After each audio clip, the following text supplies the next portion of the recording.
नमस्कार। जीवन की मुस्कान कार्यक्रम में हमारे सभी साथियों का, सभी दर्शकों का बहुत बहुत स्वागत है। दोस्तों, हमारे चेहरे पर मुस्कान बनी रहे और हमारी वजह से दूसरों के चेहरों पर भी मुस्कान बनी रहे, ये बहुत ही अच्छी बात होती है। हम सबके जीवन में कुछ न कुछ ऐसी चीज़ होती है कि जिसे हम सोच सकते हैं कि अरे ये तो कितनी अच्छी चीज़ है हमारे जीवन में जो हमें मिली है, लेकिन कुछ कमी भी हो सकती है हमारे जीवन में। उन कमियों को देखते हुए अगर हम कहीं रुक जाते हैं, ठहर जाते हैं, तो ये बड़ी ही नकारात्मक बात होती है। लेकिन अच्छी बात ये होती है कि जब हम उन कमियों को, अपने जीवन की कमी को अपनी शक्ति बना लें और कुछ ऐसा सकारात्मक करें, कुछ ऐसा अच्छा कर जाएं, कुछ ऐसी विशेष योग्यता हासिल कर लें कि उस कमी पर हमारा ध्यान ही ना जाए।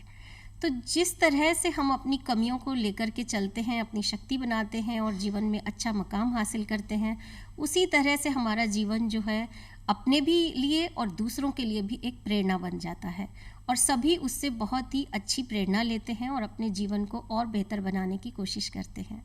हमारे साथ स्टूडियो में आज ऐसे ही एक मेहमान हैं, श्री मोहन माथुर जी। आपका बहुत बहुत स्वागत है सर स्टूडियो में। नमस्कार। आप राजस्थान संगीत संस्थान से व्याख्याता पद से सेवानिवृत्त हुए हैं और वहाँ सितार आपका मुख्य वाद्य यंत्र है जो आप बजाते रहे हैं, और इसके अलावा आपको बहुत सारे वाद्य यंत्रों में महारत हासिल हुई है। तो आपका बहुत बहुत स्वागत है श्री मोहन माथुर जी स्टूडियो में। आपकी पूरी जीवन यात्रा के बारे में आपसे हम बात करेंगे, लेकिन शुरुआत करते हैं हम आपके बाल्यकाल से। जी। तो अपने बाल्यकाल के बारे में हमें कुछ बताइएगा। जी ज़रूर। मैं एक्चुअली जन्म से ही दृष्टिबाधित रहा हूँ जी। और माता पिता ने काफ़ी इसका इलाज कराने की भी प्रयत्न किया, लेकिन इसका इलाज हो नहीं पाया जी। तो बाल्यकाल में वैसे मैं सामान्य पाठशाला में ही पढ़ा हूँ जी। हालांकि बहुत ही समस्याएं आई थी कि क्योंकि दृष्टिवान बच्चों के संग मुझे प्रवेश देने में कई पाठशालाओं ने प्रॉब्लम्स क्रिएट की कई, लेकिन अंत में मेरे को किसी स्कूल में एक एडमिशन मिल गया और मैंने वहाँ प्राइमरी एजुकेशन जो ली वो एक दृष्टिवान स्कूल में ही ली है। जहाँ उसके बाद फिर जो है वो मैं एक राजस्थान नेत्रहीन कल्याण संघ एक संस्था है दृष्टिबाधित लोगों के लिए, वहाँ पे मैंने शिक्षा प्राप्त की और वहीं पे मैंने अपने संगीत का प्रारंभिक ज्ञान प्राप्त किया और ब्रेल लिपि सीखी जो हम लोग पढ़ते हैं जी। और उसके अलावा जो भी केनिंग वर्क है ये सब कुछ वहाँ मैंने सीखा। ये तो बहुत ही एक अच्छी बात है कि आपने सामान्य स्कूल में अपनी शिक्षा ली। जी। सामान्य बच्चों के साथ जी, ही। जी। और जब आपने अपनी पूरी शिक्षा ग्रहण कर ली, उसके बाद आपने इस शिक्षण व्यवसाय को अपनाया, इसके पीछे कोई खास वजह है या आपका कोई विशेष अनुभव रहा कि आपने तय किया कि मुझे शिक्षण में ही जाना है? दरअसल संगीत में मेरी रुचि बचपन से ही रही है। जी। सीखना मैंने थोड़ा लेट शुरू किया, करीब 14-15 साल की उम्र में। हाँ, लेकिन शुरू से ही आकाशवाणी पे जो फिल्मी गाने बजते थे, जो शास्त्रीय संगीत के आधारित गाने होते थे, उनको मैं सुनता था तो मुझे अच्छा लगता था। हाँ जी। तो फिर जब नेत्रहीन कल्याण संघ में मैंने एडमिशन लिया उसके बाद फिर मैंने 10वीं और 11वीं जो है वो एज ए प्राइवेट कैंडिडेट मैंने उत्तीर्ण की। तो वहाँ मेरे को 10वीं 11वीं मैंने जब प्राप्त की तो मैंने उसमें अपना संगीत को ऑफर किया, अपने ऑप्शनल सब्जेक्ट के रूप में। हाँ जी। संगीत मैंने लिया। तभी से मेरे को ये लगा कि शिक्षा जो है, ये संगीत शिक्षण जो है ये बहुत ही अच्छा प्रोफेशन है। उसी समय से मुझे अनुभव हो गया था। ये ऐसा नहीं है कि जैसे आपके गुरुजनों ने आपको जिस तरह से शिक्षा दी उसने आपको प्रेरित किया कि मुझे भी इसी तरह से शिक्षण के कार्य में आना है? आपने बिल्कुल सही कहा। जब मैंने संगीत की शिक्षा अपने गुरुजनों से ली जी, तो मुझे लगा कि जिस तरह मुझे शिक्षा दी जा रही है संगीत की, इसी तरह से मैं भी जो माँ सरस्वती भगवती का जो प्रसाद है वो सभी छात्र छात्राओं में वितरित करूं। तो अब मैंने जैसे आपको बताया कि मैंने निजी छात्र के रूप में मैंने 10वीं 11वीं की कक्षा पास की थी जी। उसके बाद फिर मैंने बीए के लिए राजस्थान कॉलेज में प्रवेश लिया जी 76 में जी। तो राजस्थान कॉलेज में जब मैंने प्रवेश लिया तो वहाँ क्या था कि संगीत सब्जेक्ट के रूप में था नहीं, ऑप्शनल सब्जेक्ट में रूप में। अच्छा। तो इसलिए फिर मैंने राजस्थान संगीत संस्थान में उसी 76 में ही एडमिशन लिया। वहाँ विशेष रूप से संगीत की शिक्षा वहाँ लेने के लिए। राजस्थान संगीत संस्थान किशनपोल बाजार में हाँ जी। पहले था। जी। वहाँ मैंने संगीत की शिक्षा के लिए मैंने वहाँ प्रवेश लिया और 76 से लेके 81 तक मैंने वहाँ शिक्षा प्राप्त की। और इधर जो है राजस्थान कॉलेज में मेरे 3 सब्जेक्ट थे मेरे पास, हिस्ट्री, पॉलिटिकल साइंस और पब्लिक एडमिनिस्ट्रेशन। इनके साथ मैंने बीए की डिग्री प्राप्त की 79 में। और 79 में मैंने म्यूजिक डिपार्टमेंट में एडमिशन ले लिया। ये बहुत ही अच्छी बात है कि आपने अपनी शैक्षणिक योग्यता और अपनी ये जो विशेष संगीत में योग्यता है दोनों को पहचाना और उन दोनों को आप साथ लेकर चले और आपने ये दोनों ही डिग्री हासिल की। ये बहुत ही एक सीखने वाली बात है, बहुत प्रेरणादायक बात है। तो अध्यापन के क्षेत्र में जब आप आए, जब आपने अपना करियर ये चुना, तो उसमें आपको कुछ चुनौतियों का सामना करना पड़ा या आपने जो उपलब्धियां हासिल की इस क्षेत्र में, उनके बारे में हमारे दर्शकों को कुछ बताइएगा। जी। सबसे पहले तो मैं आपको बताना चाहूँगा कि जब 79 में बीए करने के बाद मैं म्यूजिक डिपार्टमेंट में एडमिशन लेना चाहता था जी। तब ये डिपार्टमेंट महारानी कॉलेज में होता था जी। तो उस समय वहाँ लड़कों को प्रवेश की अनुमति नहीं थी। बिल्कुल। तो मुझे वाइस चांसलर थे वेदपाल त्यागी साहब, उनकी विशेष अनुकंपा से मुझे वहाँ प्रवेश मिला और 81 में मैंने वहाँ से एमए किया। और इधर राजस्थान संगीत संस्थान से भी मैंने प्रवीण की डिग्री प्राप्त की। दोनों डिग्री साथ साथ ली और दोनों जगह मैंने हाईएस्ट मार्क्स मैंने वहाँ प्राप्त किए। आपने जो पूछा कि शिक्षण के क्षेत्र में आपने मेरे से पूछा, हाँ जी। तो 81 में ही मेरे को राजस्थान संगीत संस्थान में पूर्णतया मेरिट बेसिस पर व्याख्याता के पद पर नियुक्ति प्राप्त हो गई। जी। तो उस नियुक्ति के बाद फिर मैंने वहाँ बच्चों को शिक्षण देना शुरू किया। धीरे धीरे शिक्षा का अनुभव बढ़ता रहा। जी। तो जहाँ तक चुनौतियों का प्रश्न है, चुनौतियाँ तो शुरू में ऐसा लोग कहते थे कि भाई मैं सितार में आंखों के बिना सितार कैसे बजाऊंगा। जी। लेकिन मुझे ऐसा जब मैंने जैसे मैंने समय बीतता गया तो मुझे उसमें कोई समस्या नहीं आई। और मैंने संगीत शिक्षण में अपने विद्यार्थियों को अपना जो भी मेरे को जितना भी मुझे माँ भगवती का प्रसाद मिला है मैंने बच्चों को बेस्ट देने की कोशिश की। ये बहुत ही अच्छी बात है कि आपने अपनी ये जो दृष्टिबाधिता है इसको किसी भी तरह से अपने किसी भी काम में हावी नहीं होने दिया और ये संगीत के क्षेत्र में आप आए, अपनी शिक्षा भी पूरी की, ये बहुत ही अच्छी बात है। जी।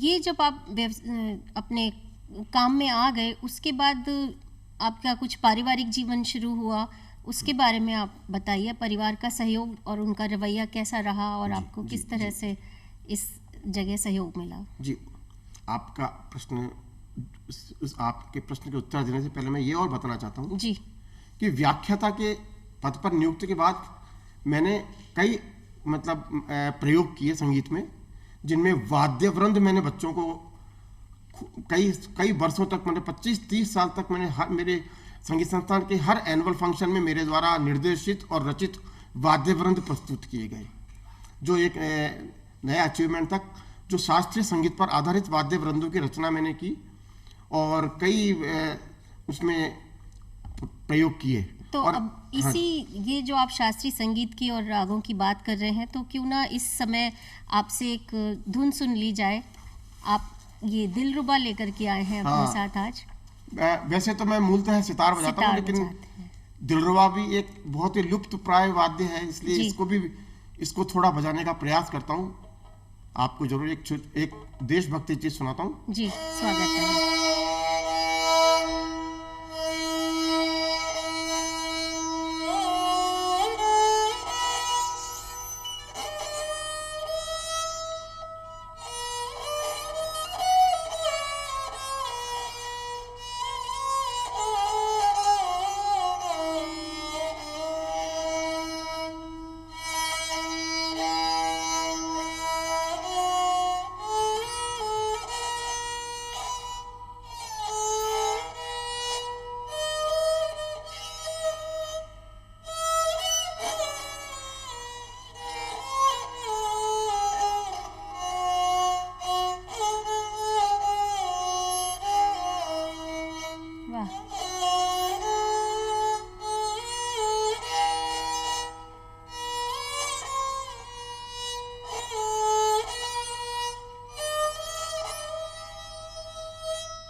बहुत ही खूबसूरत आपने ये बजाया और मुझे लगता है हमारे देश में सभी इसे बहुत अच्छी से पहचान सकते हैं कि आपने क्या धुन बजाई है।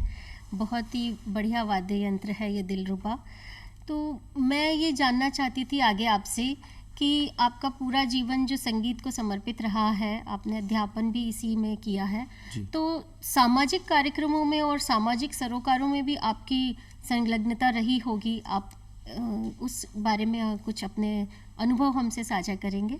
जी, सामाजिक कार्यक्रमों में मैंने कई स्टेज प्रोग्राम्स देते रहा हूँ जी। कई मतलब बच्चों के प्रोग्रामों में जाता रहा हूँ, कॉम्पिटिशन्स में जजमेंट किया है जी।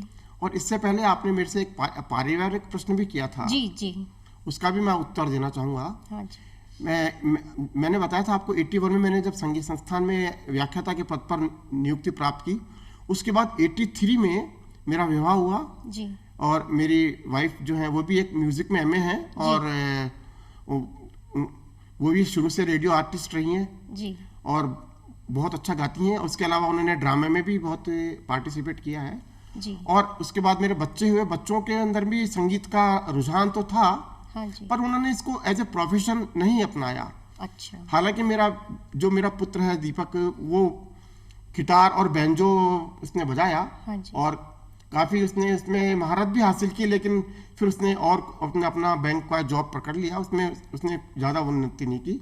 मेरी दोनों बेटियां भी संगीत में अच्छा गाती हैं अच्छा। लेकिन एज ए प्रोफेशन उन्होंने अडॉप्ट नहीं किया। और जहाँ तक परिवार का सहयोग है हाँ। तो मुझे परिवार का पूर्ण सहयोग मिलता रहा है। बिना पत्नी के और बच्चों के सहयोग के ये यात्रा आगे बढ़ नहीं सकती। बिल्कुल, बहुत सही कहा आपने। परिवार के सहयोग के बिना ये यात्रा आगे नहीं बढ़ सकती। तो परिवार का सहयोग मिलना एक बहुत ही अच्छी बात होती है। जो भी हम कार्य करते हैं उसमें अगर सभी का सहयोग मिलता है तो एक बहुत ही अच्छा परिणाम सामने आता है, कुछ हम अच्छा कर पाते हैं। तो ये जो आपने अपने परिवार के बारे में बताया, मैं ये भी जानना चाहती थी कि आपने जब बाल्यकाल की बात की थी कि आपके जो भाई बहन वगैरह हैं आपके परिवार में केवल आप ही के साथ ये दृष्टिबाधिता है या बाकी सब सामान्य लोग? नहीं, बिल्कुल आपने सही कहा। मेरा एक भाई है मुझसे छोटा, वो बिल्कुल सामान्य है और हम दो ही भाई हैं। मेरे माता पिता के हम दो बेटे हैं, दोनों में से बस मेरे साथ ही ये समस्या रही। मेरा भाई है वो बिल्कुल नॉर्मल है और वो अपना काम कर रहा है। ये प्रश्न मैंने आपसे इसलिए पूछा है कि हम ये देखते हैं कि किसी परिवार में अगर कोई इस तरह का घटना होती है या कोई बच्चा ऐसे लेता है जन्म, तो कुछ भी ऐसा उसमें हमें एबनॉर्मल नहीं मानना चाहिए। ये एक सामान्य सी बात है और सामान्य तरीके से उस बच्चे का पालन पोषण किया जाए तो वो किस तरह से समाज में एक अच्छी मकाम हासिल कर सकता है, इसका आप बिल्कुल उदाहरण है। इसलिए मैंने ये बात पूछी थी। जी बिल्कुल सही कहा। तो किस तरह से हम इस यात्रा में आगे बढ़े हैं? आपने अपने जीवन में चीज़ें हासिल की है कि बाल्यकाल से आपने ये लिया, फिर शिक्षा हासिल की, तो आपके जो अनुभव है शिक्षण के क्षेत्र में कि किस तरह से छात्र आपके पास जो आए सभी सामान्य थे या किसी को कोई इस तरह की कोई समस्या थी और आपने उनको कैसे हैंडल किया, उस बारे में थोड़े से अपने अनुभव बताइए। मेरे पास जब से मैंने शिक्षण शुरू किया जी, तो मेरे पास शुरू में जूनियर क्लासेस थी, बाद में अधिकतर मेरे पास हायर क्लासेस रही जी। मतलब जैसे बी और एमए लेवल की। तो मैंने आपको बताया था कि मैंने बच्चों को बहुत मतलब मेहनत कराने की कोशिश की। बच्चों को, जो बच्चे संगीत के क्षेत्र में थोड़ा नए आते थे तो उनमें अभिरुचि को बरकरार रखना भी अपने आप में एक चुनौती होती है जी। बिल्कुल, क्योंकि शास्त्रीय संगीत में जब बच्चे आते हैं तो उनको जब मेहनत करनी पड़ती है ना, तो उनको शुरू में ऐसा लगता है कि ये क्या सारे गमा कर रहे हैं कई दिनों तक करियो को, तो उनके साथ उनको उनकी रुचि को भी विकसित करना और बनाए रखना, रुचि को बनाए रखना और उन बच्चों को शास्त्रीय संगीत के अंदर प्रशिक्षित करना, ये दोनों अपने आप में एक चैलेंज था। लेकिन ईश्वर कृपा से उस चैलेंज को मैंने बखूबी पार किया। और मेरे बच्चे जब शुरू में 2-3 महीने शुरू में उनको थोड़ी सी समस्या आती थी, फिर बाद में वो बहुत रुचि के साथ विद्यार्थियों ने इसमें लिया और अच्छे अंकों से उन्होंने न केवल अपनी कक्षाएं उत्तीर्ण की, बल्कि कई बच्चे आज जॉब में लगे हुए हैं, अपने संगीत के क्षेत्र में बहुत अच्छा काम कर रहे हैं।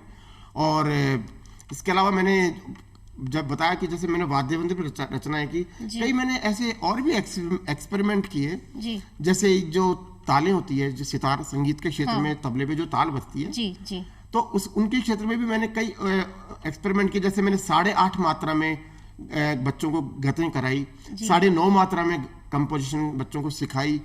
आमतौर पे ये प्रथा नहीं रही है सिखाने की, लेकिन कुछ प्रयोगात्मक लोगों ने और बहुतों ने किया, लेकिन मैंने भी इस तरह का प्रयास किया।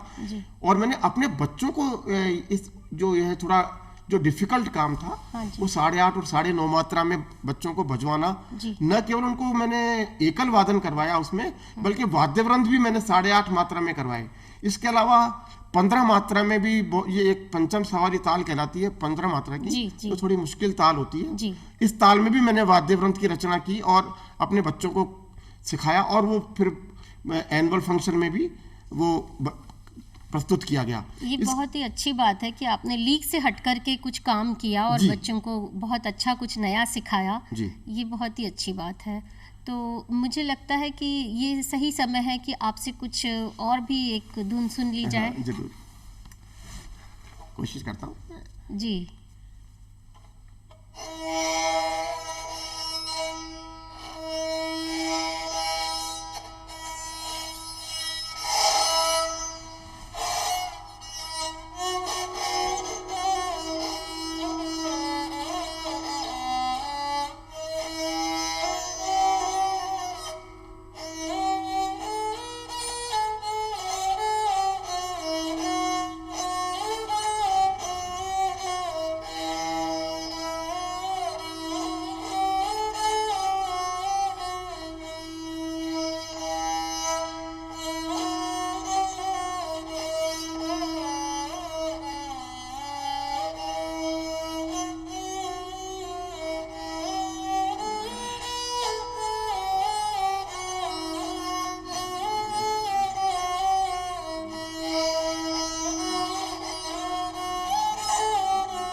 वाह, क्या बात है। ये बहुत ही मीठी धुन है और बहुत सारे लोकगीत इस पर हैं। बहुत ही अच्छी धुन आपने सुनाई। जो हमारे दर्शक हैं उनके मन में कई तरह की धुनें जो इस पे गीत है वो ज़रूर याद आ रहे होंगे उन्हें। तो आप जो अभी तक हमने आपसे बातचीत की है, आपकी यात्रा की जो हमने अभी आपसे सारी कहानी सुनी है, वो बहुत ही प्रेरणादायी है। बहुत सारे लोगों को उससे प्रेरणा मिल रही है। मैं थोड़ा सा और आपसे विस्तार से जानना चाहती हूँ कि आपके जो धर्मपत्नी है, उन्होंने किस तरह से आपके साथ आपकी इस यात्रा में मदद की, किस तरह से आपकी सहायता की, और आपको इस, क्योंकि पति पत्नी का एक दूसरे के जीवन में बहुत महत्वपूर्ण स्थान होता है। हम जो भी हासिल करते हैं उसमें उनकी बहुत बड़ी भूमिका होती है, भागीदारी होती है। तो इस बात पे थोड़ा सा और प्रकाश डालिए कि किस तरह से उन्होंने आपकी मदद की। जी, जब भी मैं बाहर कार्यक्रम देने जाता हूँ, जी, शुरू से जाता रहा हूँ, जी, तो वो मेरे साथ रहती थी, जी, और मुझे मदद करती थी आने जाने में, जी एस्कॉर्टशिप मिलती थी मुझे, उनसे मदद मिलती थी आने जाने में। कहीं भी प्रॉब्लम आती थी तो सह यात्री होती थी वो, कहीं भी मेरे को कहीं जाना होता है तो वो मेरे साथ जाती थी। जी और कई जगह तो उन्होंने मेरे साथ सितार के संग तानपुरा भी मेरे साथ बैठ के उन्होंने बजाया है। तानपुरा संगीत के, वो खुद भी एमए है संगीत से, हाँ जी तो उन्होंने तानपुरा बजाया मेरे संग। और आने जाने में मेरे को बहुत उनकी मदद मिलती थी। मेरे को जैसे मतलब हर तरह से उनका सहयोग रहा। भाई कौन सी ड्रेस पहननी होती है, किस प्रोग्राम में कौन सी जी, ड्रेस जी। सूटेबल होगी, और कौन वही। सा सब, ये सब कुछ उन्हीं का निर्णय होता है। ये मुझे बहुत कौन से कपड़े कहाँ सूट करेंगे, किस प्रोग्राम के लिए किस तरह के कपड़े पहनने चाहिए, और किस तरह के प्रोग्राम में क्या बजाना चाहिए, वो उनका सुझाव भी होता है। कई बार वो अच्छे सुझाव भी देती हैं कि आपको इस प्रोग्राम में आपको ऐसी चीज़ बजानी चाहिए जो श्रोताओं को ज़्यादा अपील करेगी। जी। इस तरह के कई सहयोग है। और वो चूंकि दृष्टिवान है तो उनका सहयोग तो कदम कदम पे मिलना बहुत आवश्यक रहा ही है। बिल्कुल, इसे यूं कह सकते हैं कि आपकी नज़र बन गई है वो, और हर चीज़ हाँ, उन्होंने नजर बन बिल्कुल गई, देखा। बिल्कुल सही बात है, आपने सही कहा आपने। ये आंखों का बिल्कुल वही काम, मेरे बच्चे और मेरी जो पत्नी अभाव, हाँ बिल्कुल, बहुत अच्छी बात है ये कि इस तरह सहयोग की आपको क्या बजाना चाहिए, क्या पहनना हाँ, चाहिए, सभी कुछ, किस हाँ। जिससे कि आप अपना सबसे बेहतरीन दे सकें। बिल्कुल। इसलिए इस तरह से उन्होंने आपको मार्गदर्शन किया और आपकी सहायता की, ये बहुत अच्छी बात है। अब मैं आपसे ये जानना चाहती हूँ कि ये जो नौजवान पीढ़ी है, इसके अंदर अभी इस समय थोड़ा सा ऐसा देखने में आता है कि अगर जीवन में कोई कमी है तो वो विचलित हो जाते हैं, निराश हो जाते हैं। तो आपके जीवन से हमें बहुत प्रेरणा मिल सकती है। तो मैं ये जानना चाहती हूँ कि किस तरह से आप उनके लिए कोई संदेश दे सकते हैं, कोई जी। ऐसा मार्गदर्शन दे सकते हैं हमारे इस कार्यक्रम के माध्यम से, जी। कि वो बच्चे अपने जीवन में कोई कमी को लेकर के हताश निराश ना हो ना हो। और कुछ अच्छा करें अपने जीवन में। जरूर।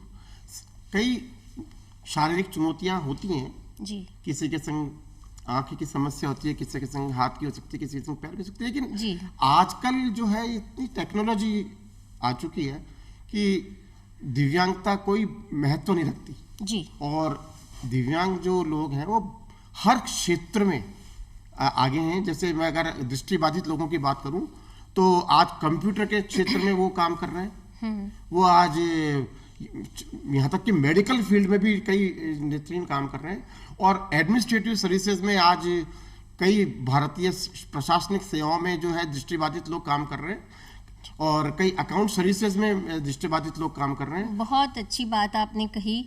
और आज आप स्टूडियो में आए हैं और आपने अपने सारे अनुभव हमसे साझा किए हैं। मुझे लगता है कि ये हमारे कार्यक्रम में जो भी हमारे साथ उपस्थित रहे हैं, हमारे दर्शक, हमारे साथी, वो बहुत ही प्रेरणा लेकर के आज जाएंगे हमारे साथ इस कार्यक्रम में। आपका जुड़ने के लिए बहुत बहुत धन्यवाद श्री मोहन माथुर जी। बहुत आपने अपना धन्यवाद। कीमती समय दिया।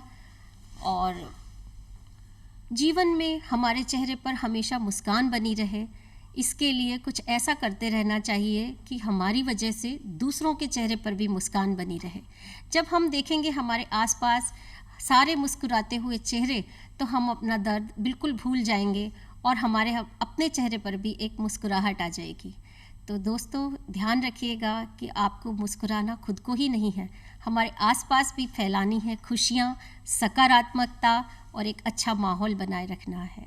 इसी दुआ के साथ, इसी कामना के साथ आज के कार्यक्रम को समाप्त करना चाहते हैं। फिर मिलेंगे आपसे एक ऐसी ही अच्छी प्रेरणादायक कहानी लेकर के। आज्ञा दीजिए। नमस्कार।